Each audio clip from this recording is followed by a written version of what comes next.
questions. Yeah. He's still rocking with our old ones, but I think he has some new ones he wanted on there as well. All right. So I'm just gonna make sure I incorporate. All right, check this out. You on the 100 ENT live show? Got Wack 100. Got my co-host Ion.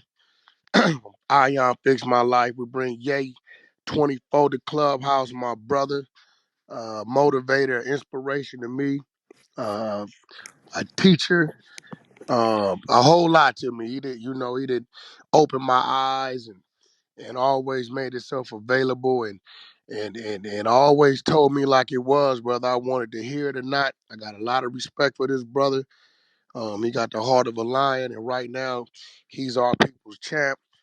We got Ye on the floor, Ye on the floor. We got Ion. Ion gonna be administering some of the questions, as well as myself, Captain Tazariot. We got the trenches, Heem, Chinky, Levels, Wolf. And of course, the queen of the 100 sidearm. And like I said, you never forget about us.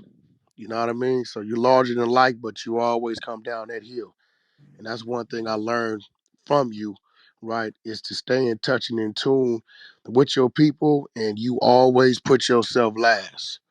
Always. And I appreciate that. Appreciate you for showing up, and appreciate you for taking the time out your day to come over here and have a few words with us. Absolutely. Praise God. Ion, Yeah. Yeah. What? you want to introduce yourself? This is one of the guys who keeps your name in the title the most. He reports on everything you do, good or bad or indifferent. This is my partner, man. Ion, man. He a great dude. Ion, go ahead. That's Yay. Let's get started on a few of these questions, my brother. Hey, yeah, I want to thank you so much for being here. Yeah, I'm definitely one of the biggest Yay reporters on this app. Everything that you do, I'm definitely making sure that I'm reporting it, and I really appreciate that you being here right now today. I'm super excited. So, I got a questions for you, Yay. So the first question I definitely want to ask is, I see that you're running, I don't know where you. What's happening? I don't know where you go. Okay, you heard it go out then. Okay. Yeah, Right, yeah. right. Where Ion go? All right. Well, hold on. Let me. Can you hear me? Yeah, there you go. Where'd you go? Yeah, I didn't go anywhere. I'm still here. I I, don't know why that was weird. But when you become president, what would be some of the executive orders that you'll implement effective immediately? I think we start by ending the most favored nation with China because of the coronavirus and fentanyl. China is shipping fentanyl into the U.S.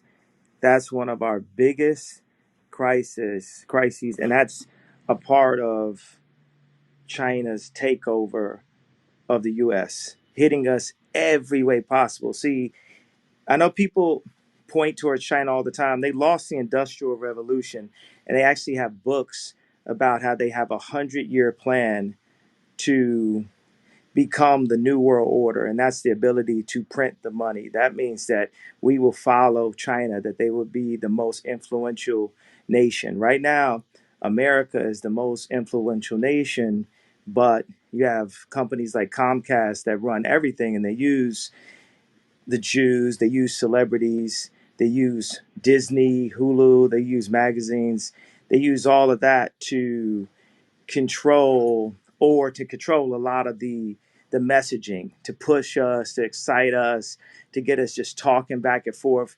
Meanwhile, all of our industries have been completely shattered, and the places where we used to have steel factories throughout middle America have now gone away, and we have opioid crises instead. So we're going to start right there. Defund all federally funded abortions. More black people are aborted than born at this point in New York City. That's 2022.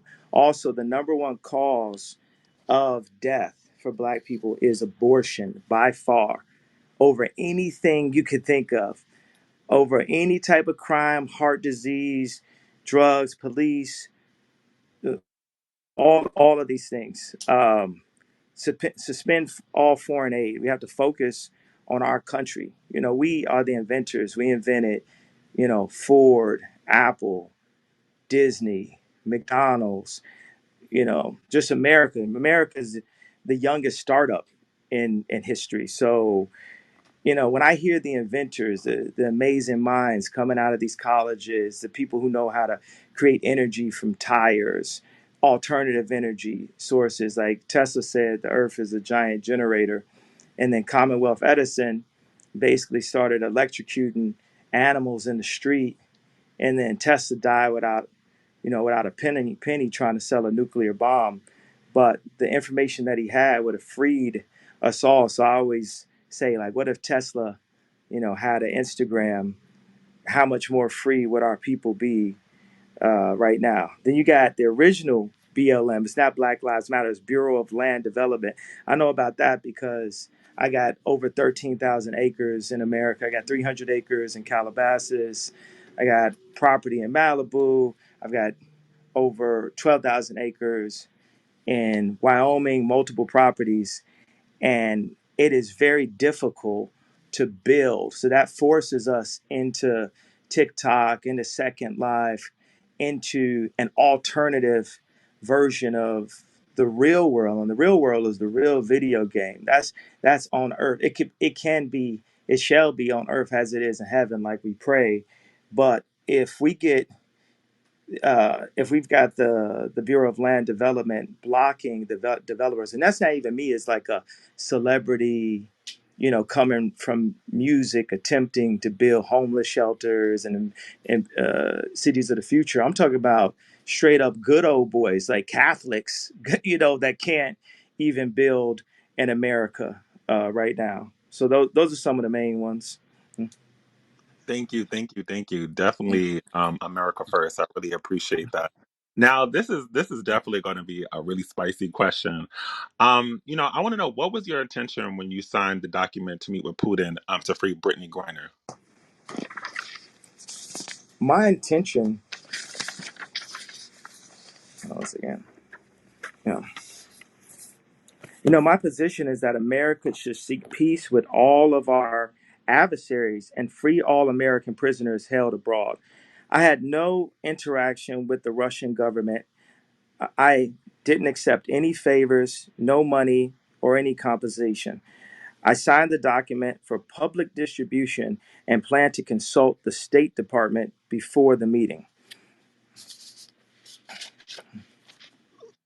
And for the record, Ion, I was the one that walked that to Ye. There was never a direct to Ye.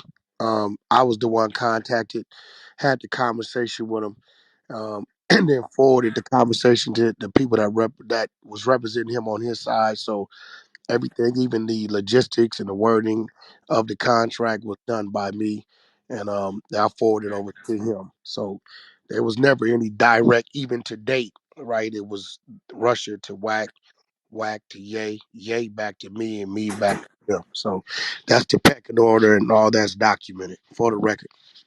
Wow, that's super dope. Thank you so much. So Brittany Griner was sentenced to 8 years in Russia, per penal colony. What was your position on America's prisons, and how can they improve? Well, they start building prisons uh, off of third grade reading scores.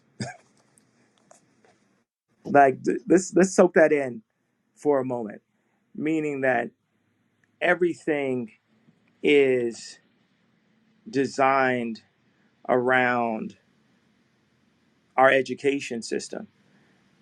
And when someone has a low reading score, they automatically say in third grade, this person is going to prison. Imagine that teacher parent meeting right there. People were just that literal.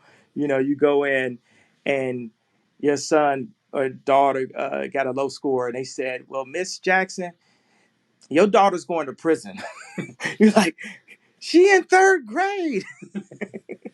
But that's the reality of the development of that, uh, let's say, Kyrie documentary Slave Boat. Let's use different kind of words, right? So, we don't get deplatformed, right?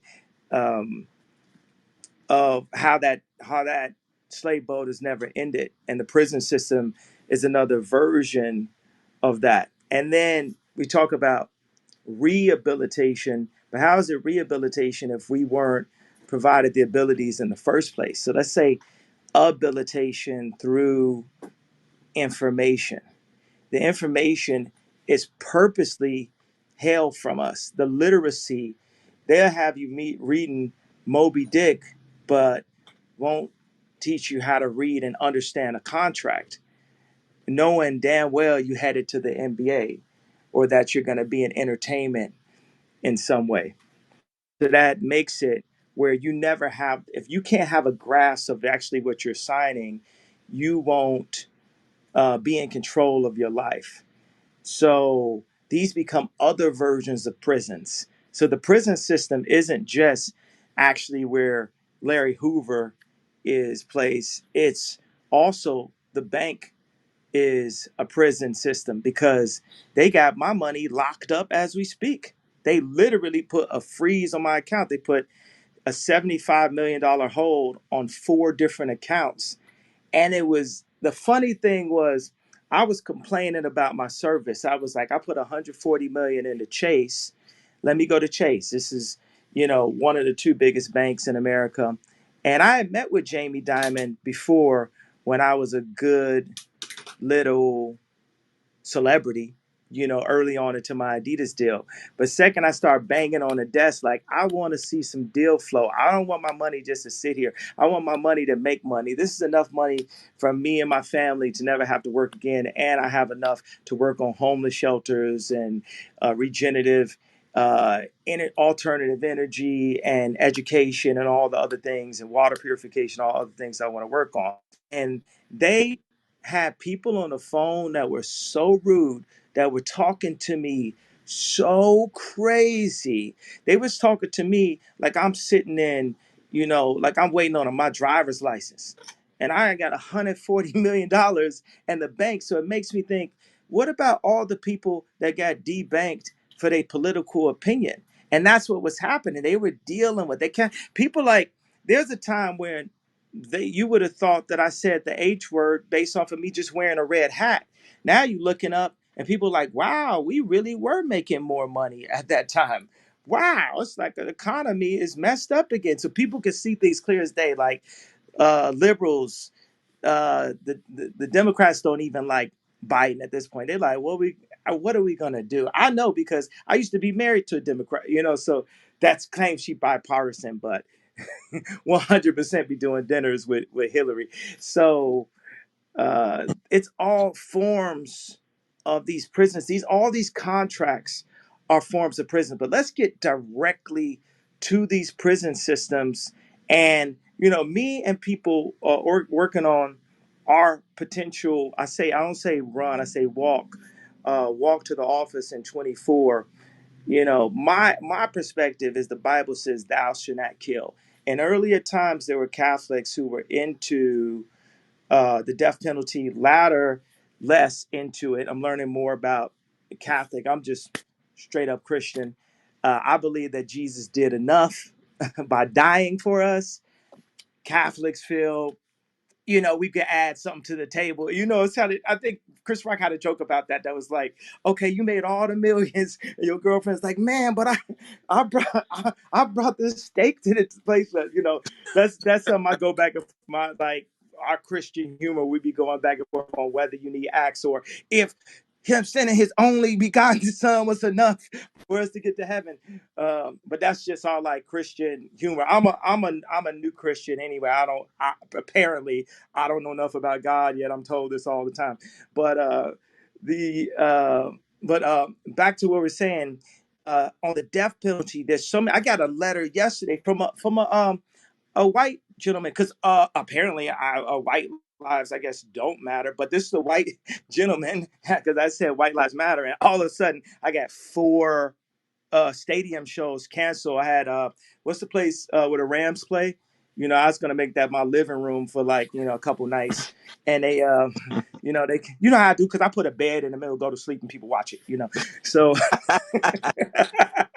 so I was gonna make the stadium my living room for a little bit, and And then I wore the White Lives Matter T-shirt, and apparently, I didn't know. I didn't know white lives didn't matter. So I wore the T-shirt, and it's interesting because a white gentleman wrote a letter to me from prison, and just talking about how he was wrongfully accused, how he was living a normal life in college, and they got all of this evidence, and he's still locked up. So let's get to death penalty. Not only can people be wrongfully accused, with our judicial system, people could be wrongfully executed. So until we take the time to really check the DNA and put people with Christian values. Now, I'm tired of this moral compass conversation, because it'd be people that's like, hey, I'm a good person, and I'm in a different place. I'm in a different place. Me and God, we got a good relationship.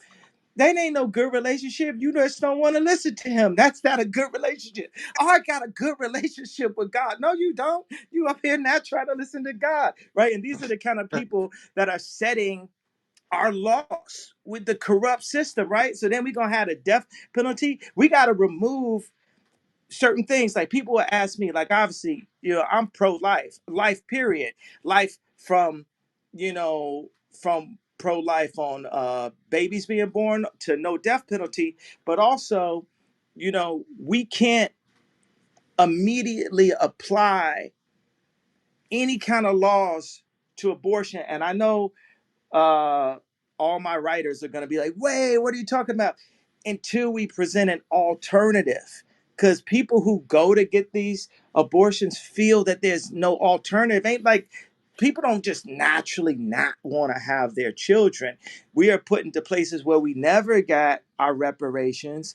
We're put in boxes, we're gerrymandered, and we don't feel like we have no other opportunities. So before I step into the monasteries and this thing that God has set on my heart, like it's Noah's Ark right here, we got to say, in the judicial system, I got to learn a bit about the judicial system when I was getting debanked and sued and attempted to be bankrupt. Ari Emanuel, he thought he had me, bro. God must love me. And who could like lose $2 billion and still be worth 400 million? I looked up. I was like, I know Forbes didn't want to have to write that.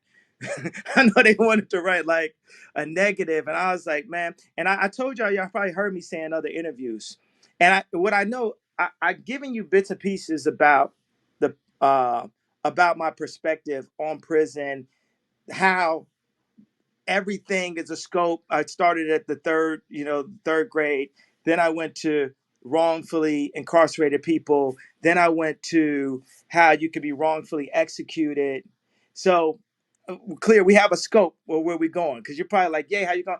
The thing is, this is not a two-dimensional black and white existence that we're in. So to have to deliver messaging about full creations inside of sound bites is not fair to who we are as human beings. Only 30% of our language is verbal, and there's nothing whiter than English itself. It's literally English, right? So we're not even speaking in our native tongues on a platform that's not our native platform.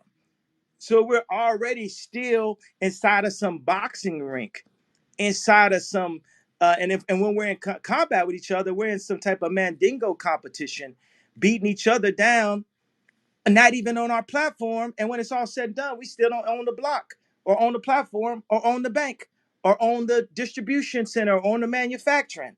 Like, um, I built the first sportswear manufacturing uh, company since World War II in Cody to bring jobs back. And meanwhile, people are just going in, moving my equipment. They move the equipment to LA. They take my name off of it, put somebody else's name on it. So by the time I'm in a situation where I'm finally you know, out of the Adidas thing, I'm having to go start from scratch, go get EVA machines from scratch, go design the slide from scratch. And I'm happy about it, but boom, there goes another prison system.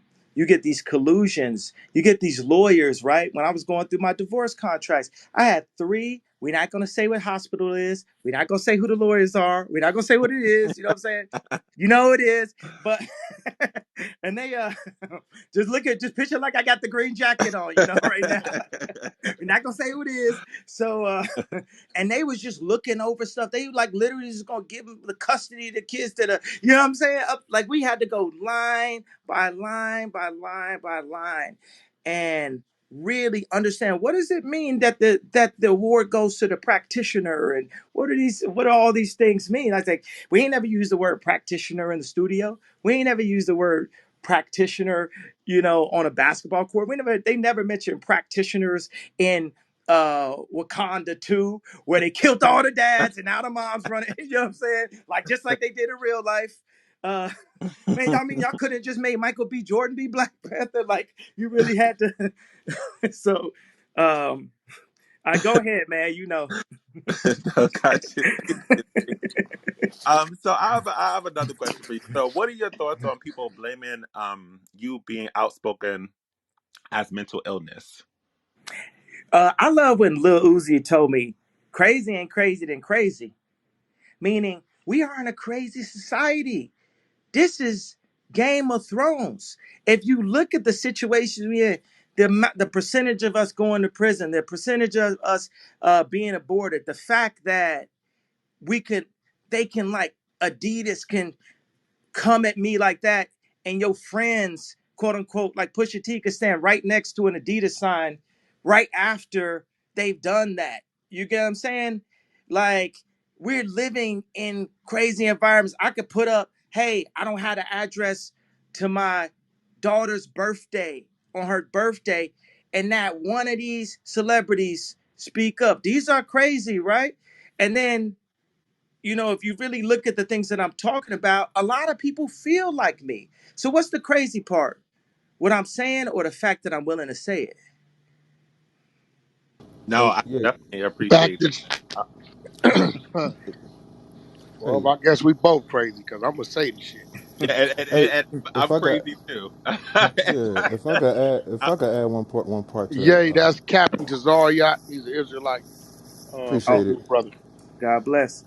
Hey, God bless you too, brother. When Ion, I think that was a beautiful question, and what I wanted to ask you, do you think they intentionally misunderstand you, so then that everyone else would then also be able to begin to misunderstand you? So when you start doing things that are clearly intelligent thinking, people will already be predetermined to, okay, Kanye's just crazy, so we just gonna ignore him. Like, what do you think of that? I gotta say, God bless Kyrie because he never had a MK Ultra Canadian intelligence trainer that was connected to multiple that celebrity was crazy. mental health and deaths, from Aaron Carter to old girl from Clueless. Um, Her husband. so what I'm saying is Kyrie showed you the energy of change that can happen just by two of us standing on something we believe in at one time. How many times it was only me at the telethon, only me at running on stage saying it's the best video, only me. You know what I'm saying? And this is the Right. first time they say, "Man, I know y'all got Ye pegged this crazy, but look at this documentary right here," which, mind you, is still up on Amazon, and ain't nobody talk to old boy. Ain't nobody talk to Bezos or who the new CEO is on Amazon. So it's like we're starting to realize that was that one moment. And Kyrie, he really took that hit on not on my behalf, but on our behalf and on God's people's behalf, that you got to see what happened. Not that we was directed by Disney. And it's like, oh man, they came together on this thing I'm watching on HBO or Hulu or Disney. But in real life, that people would take a financial sacrifice for the truth, because the truth will set us free. Like, who is Phil Knight?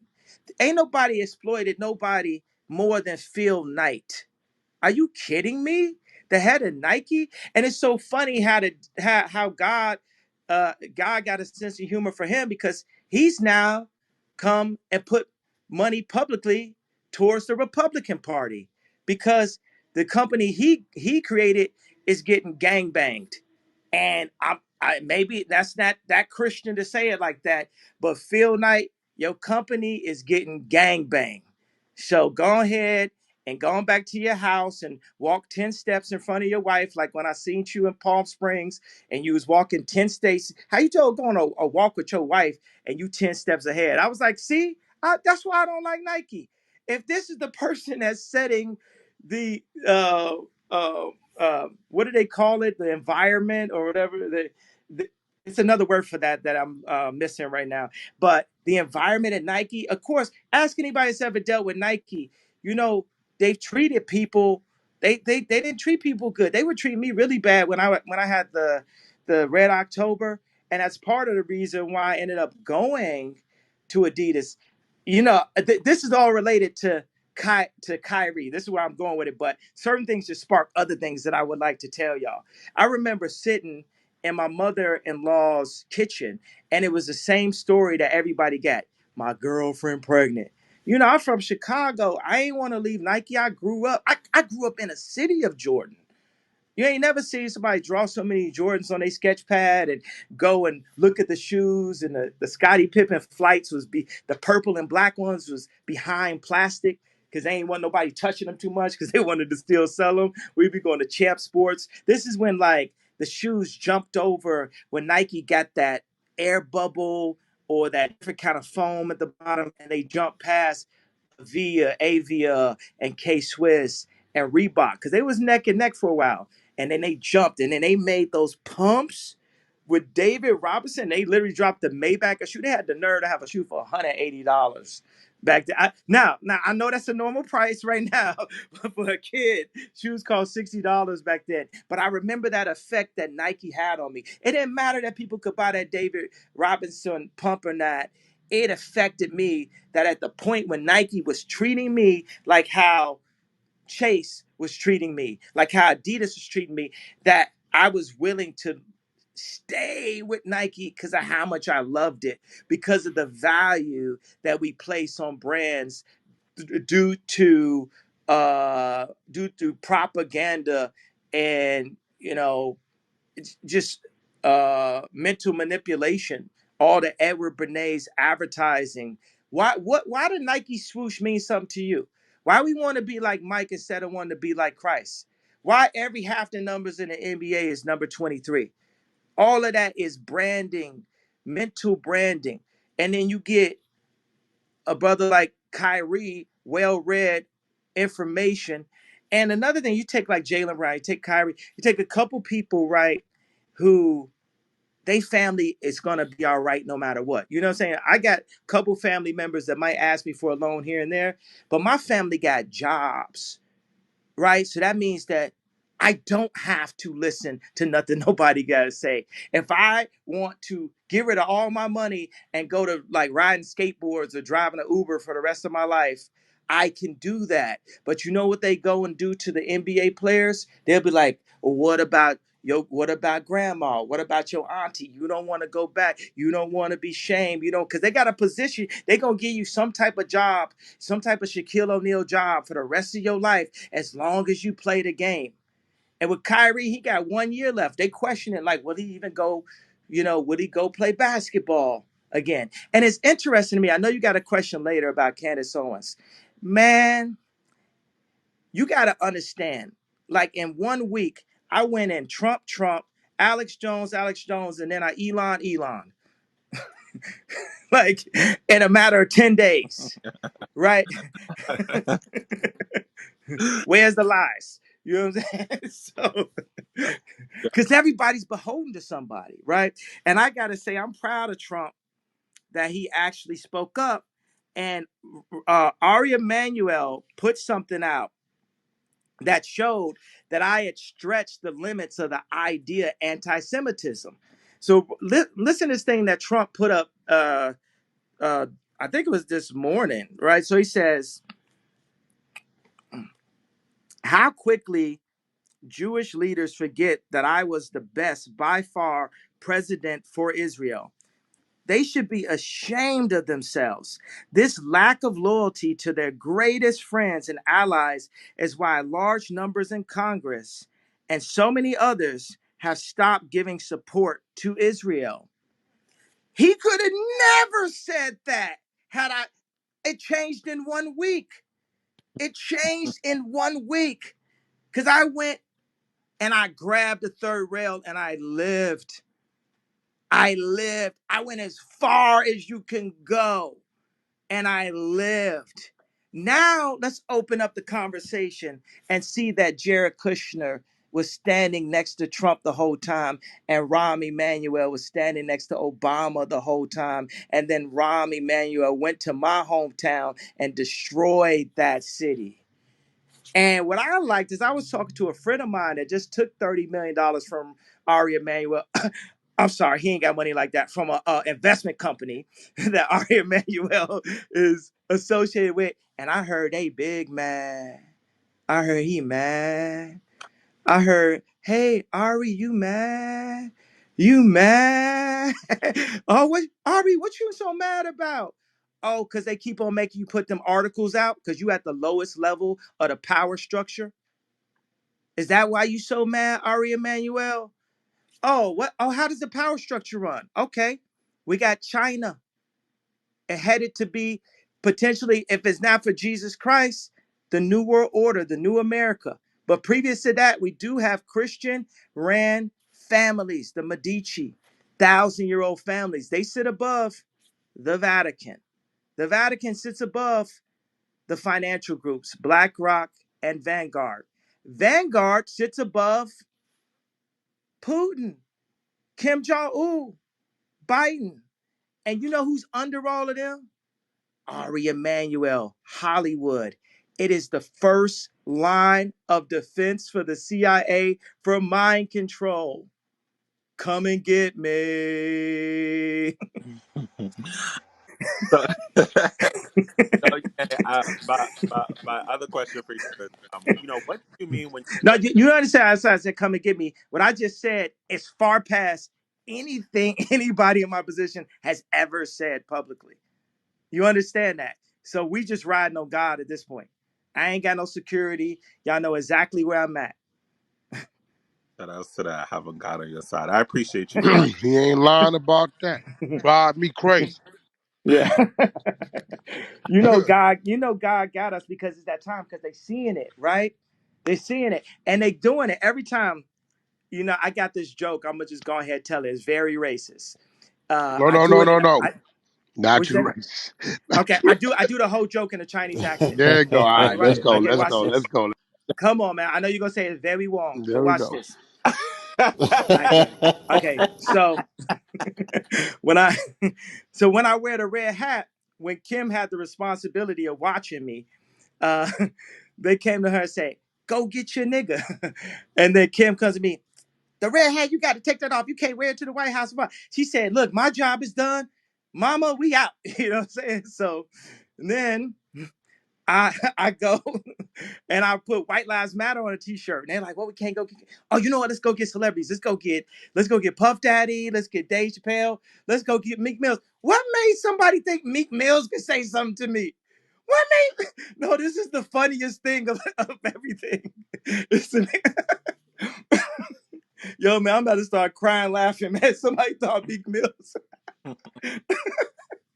Sorry, no, I'm sorry. Meek's a I'm not gonna gangster. get to my Meek's a joke. gangster, Every gang. time I say Meek is a somebody gangster, thought man. somebody said, "Oh, Meek." No, I'm literally in tears. So, yo, The world tour or your girls tour, right? hold on, hold on. Yo, somebody's like, it's like Meek. Okay, hold on, hold on. Man, okay, that was not my joke, but somehow that part was really funny to me.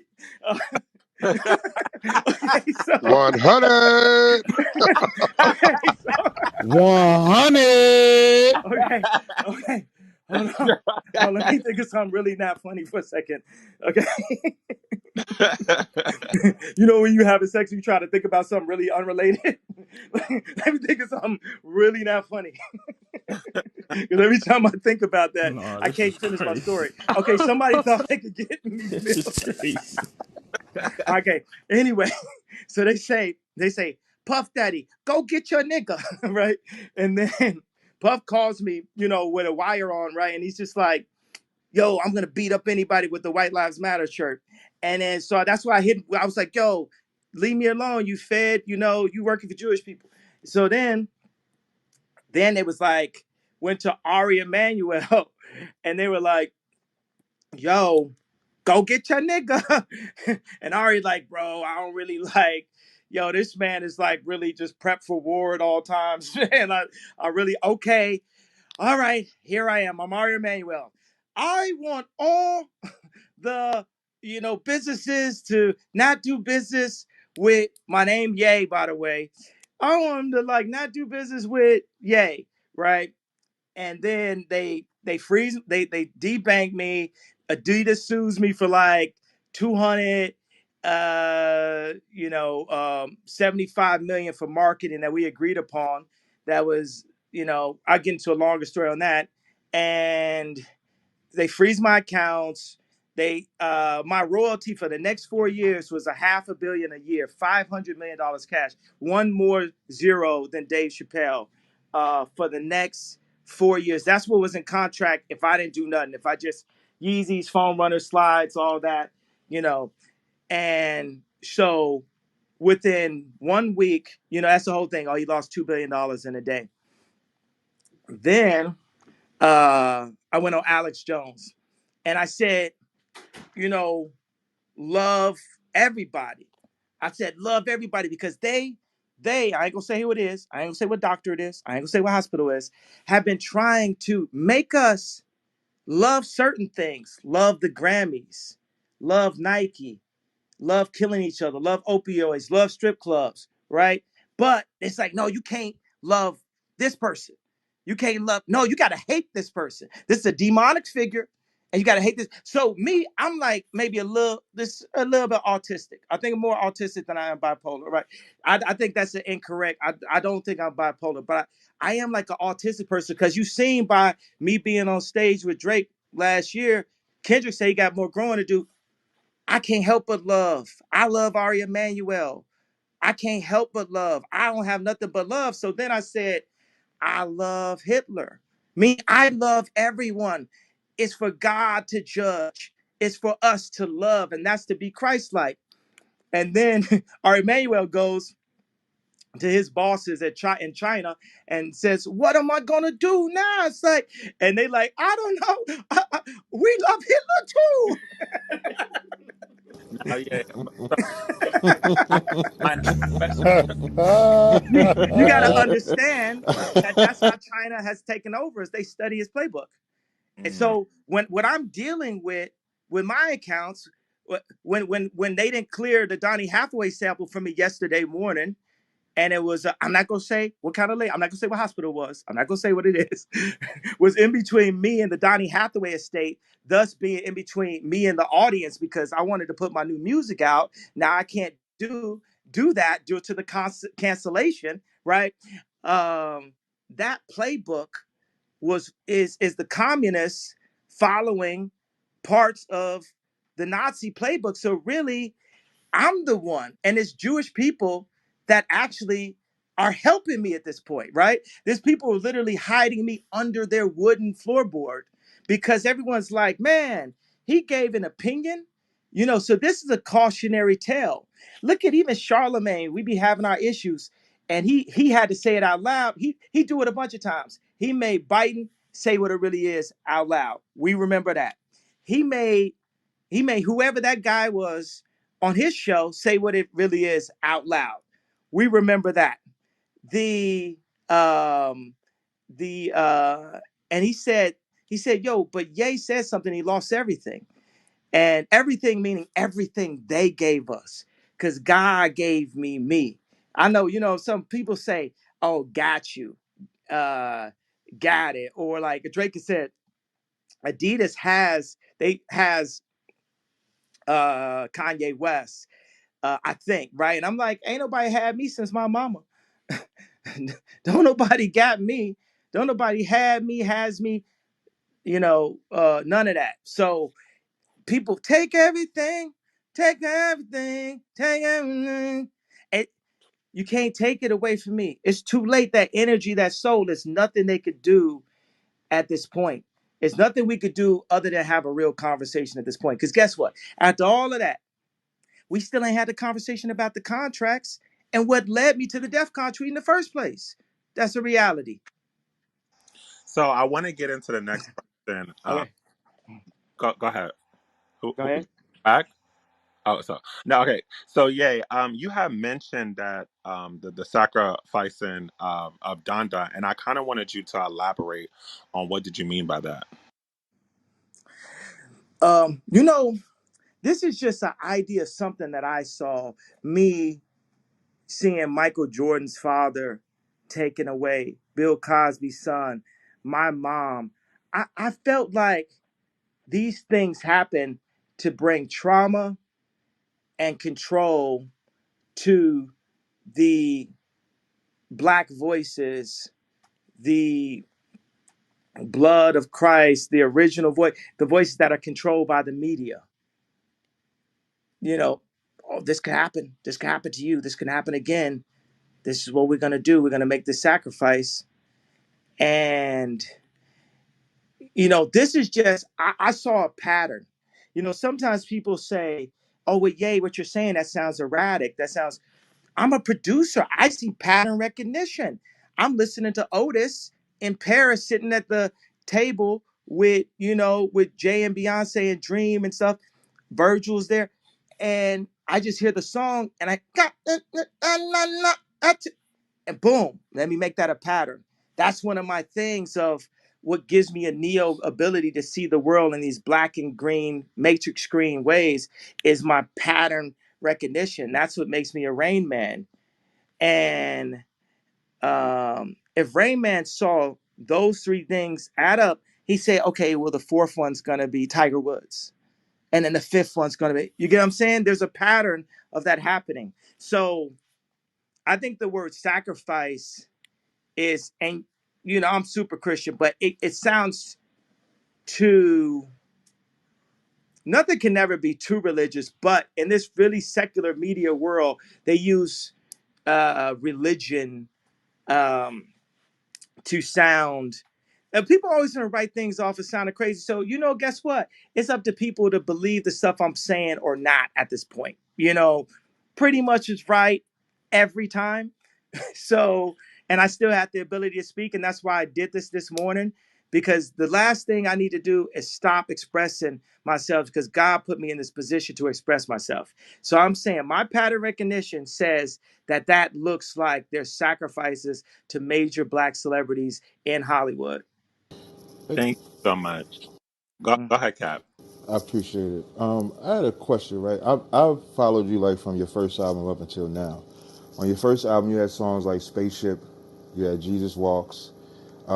Even in your song The Last Call, which I still play when I work out, you said, I played Jesus Walks for me and they wouldn't sign me. And so now when you fast forward to 2022, you're extremely active with your belief. Is this something that you wanted to do back then, but you felt like maybe either the masses wasn't prepared for it or would be held back, and now you feel like you're in a position to bring it forth? Because I'm a fellow believer in Christ as well. Like, what made that change come to where you push it the way that you push it? Just Jesus will break you down, and I would like to not be one of them cliche Christians that only call on God on Easter or when they at their lowest moment. But it would feel like all those man-made possessions were taken away from me. And what I want to say when we talk about the accounts being frozen, that ain't got nothing to do with Jewish people. It has to do with the fact that I went on Drink Champs drinking and bragging about serving, not serving Christ. If I say, oh, I buy a girl a house, that ain't what Christ want me to say, and want me to say with the money that he provided. Because to get that to be worth $11 billion, that's God. And God had to sit me back and Job me and put me in that well for a bit until I told the world and used this position to say, Jesus is king. There is only one way. If you ain't talking about Jesus, you wrong and you can't lead. You can't lead. Now you get some suggestions. You can work on this contract, but you can't lead.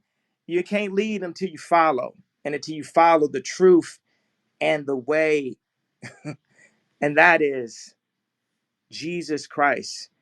And that's what I had to learn. And I go down there, because I go into these places. I got a Napoleon. I got the short man complex. I got the Michael. I got the lawyer from Carlito's Way complex for sure. What are you talking about? I got pink polo next to Rockefeller. You know what I'm saying? I still don't like the way Tata used to look at me in the studio. You know what I'm saying? It just never left my mind. But somebody just give you a look like, what you doing here? Play a beat. But I gotta say, one thing is so funny. It's like nobody really had my back and supported me as much as Tata. Now he always gonna keep it real because this is one of the realest people. Like if anybody know Tata, this is one of the realest, most straightforward people. Like even Jay might keep it more politically correct, but Tata just gonna boom. He's just gonna say what it is, how it always is. But Tata got me on Jay-Z on the blueprint too. I talked to him. I was like, man, Tata, I got this chain. And back in Chicago, man, I'm running around saying I'm on the rock. If I don't rap on Jay-Z album, man, people, you know, they ain't gonna really believe in me as a rapper, man. And he went and got Jay to put me on Point Out the Bounce on the Timberland beat. And my rap wasn't even that good. You know what I'm saying? It wasn't no Watch the Throne rap. But, it's like he did that. Another thing is I always be talking about Jay Brown. I'll be having my issue with Jay Brown. We got this joke going back and forth where it's like he had this leather jacket. And this leather jacket had wool, but it had leather sleeves. And it made me think of like them leggings that girls used to wear where it's like gym in the back, but leather in the front. I'm like, is you going to the gym or you going to the club? Let's make a decision here. Right. So Jay Brown had a jacket. I told him, yo, I want you to go on a flight. I want you to put it up in that compartment at the top, and I want you to leave it there.